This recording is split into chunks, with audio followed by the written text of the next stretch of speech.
Guys, ஹரியானாவில் பார்த்தீங்க அப்படின்னா ஒரு 9 வயசு பொண்ணுக்கு ப்ரெக்னென்ட் ஆகிருக்கு. இதை விட இன்னொரு டாக்ஸிக்கான ஒரு விஷயத்த சொல்லவா? அந்த பொண்ணு ப்ரெக்னென்ட் ஆனதுக்கு காரணம் யாருன்னா அந்த பொண்ணுடைய சொந்த அண்ணனால். அந்த பையனுக்கு பார்த்திங்க அப்படின்னா 11 வயசு ஆகுது. இப்போ போலீஸ்க்கு இந்த விஷயம் தெரிய வருது, ஓகேங்களா? தன்னோட மகள் கர்ப்பமாக இருக்கிற விஷயம் பெற்றவங்களுக்கு தெரிஞ்சு போலீஸுக்கு தெரிய வருது.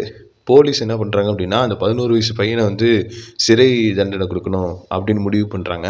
ஆனால் குடும்பத்தில் இருக்கிறவங்க என்ன பண்ணுறாங்கன்னா தான் பையனை காப்பாற்றணும் அப்படின்னு நினைக்கிறாங்க.